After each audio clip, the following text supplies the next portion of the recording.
מבקש את החיים, אנוכי מבקש את החיים, אנוכי מבקש. שלום לכולם, לי קוראים רבקה איתך, אני מורה בחטיבה במור בבית ספר ממלכתי, ואני חושבת שעצם העובדה שאתה מורה דתי בבית ספר ממלכתי מאוד כל הזמן מרגיש מייצג, גם בכיתות, גם בחדר מורים, כל מילה שאתה תגיד יש לה משמעות, היא בעצם מייצגת זרם שלם, וצריך לשים לב מה עושים ומה אומרים, בתחושה שלי. גם עצם הנוכחות הדתית הרבה פעמים מביאה גם שינוי אווירה, גם שאלות, ומפתחת שיח מאוד מעניין שלא היה קורה אם זה לא היה המצב. למדתי מהבית ספר הזה המון, למדתי איך צומחים ממשבר, הם עברו הרבה שכול בשנים האחרונות, וממש איך צומחים מזה כבית הספר, ואיך עדיין מובילים להצטיינות ולהישגים.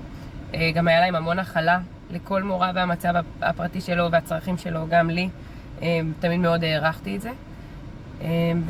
וגם למדתי על עצמי, שבעצם כשאתה צריך להסביר דעה למישהו אחר, שזה לא כולנו חושבים ככה, ברור שחושבים ככה, אז אתה מוצא את המילים ואתה מתנסח בצורה כזאת שמדייקת גם אותך ומחזקת גם אצלך את ההבנה ללמה אתה חושב ככה, ולא רק כי כולם מסביבי חושבים ככה. מאוד בונה את עצמי בצורה יותר טובה, אז תודה להם על זה. למרות שהשנה הזאת הייתה מלאה בשחיקה, הרבה מאוד שחיקה, הייתה שנה קשה, אני חושבת לכולנו. עכשיו מתוך החופש ברגע ההפסקה, באמת הרבה שיקוף של בעלי, אני באמת מבינה שעצם הנוכחות שלי שם ממש עוזרת לאהבת ישראל.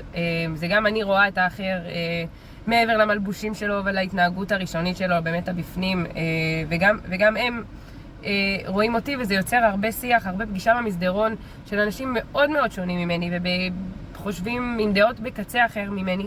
וברגע שאנחנו נפגשים לא בהפגנה ולא ברשתות ולא דרך ערוץ מסוים או אחר, השיח הוא אחר, הוא אמיתי, הוא מקרב, מנסים להבין אחד את השני, יש המון סטיגמות שנשברות, המון משפטים שנאמרים ושהם פתאום מדייקים, כי אף אחד לא רוצה לבוא וסתם ולסנוע ולהיות רע לשם הרע. ופתאום כשזה לא ברשתות או באיזשהו הפגנה, זה נראה אחרת, וכשמדברים אחד עם השני זה נראה אחרת, ויש באמת עניין והקשבה. מצאנו בזוגיות, אפשר לצעוק ולהתעצבן, ואפשר לשבת באמת על כוס קפה ולנסות לפתור את הדברים. אז זה פשוט נראה אחרת. בעצם יש לי שני סיפורים גם לספר לכם לגבי אחד זה באמת בסוף שנה, שאז הבנתי באמת שאני בשליחות, כי עד אז לא כל כך הבנתי את זה. מבחינתי הייתי מורה ואני צריכה ללמד ערכים ומדעים, אבל לא הבנתי את העניין. עד שבסוף שנה ניגשה אליי תלמידה שדווקא מאוד התחברתי לפיזיקה, והיא אמרה לי, וואי, תודה על השנה המורה, ואני חייבת לספר לך משהו. את יודעת שבתחילת שנה שנאתי אותך? אמרתי לה, וואי, מה עשיתי? חשבתי, אולי קרה משהו. היא אמרה לי, לא, פשוט את בת דתייה כזאת. והנה, ואז גיליתי שהם לא כאלה גרועים, כאילו, את מצחיקה, את נחמדה, כיף ללמוד איתך. וזה היה מדהים בעיניי. ואני רוצה לאחל באמת לכולנו כעם, שבאמת נדע להכיל אחד את השני ולהבין שאנחנו שונים מסיבה. גוף פועל כמו שהוא בצורה טובה, רק ששונים. אם הלב ייראה כמו הריאות וכמו הכבד, אז אנחנו לא נעבוד. ויש סיבה שאנחנו שונים, ולכל אחד יש את החלק שלו לתת, וזה בסדר.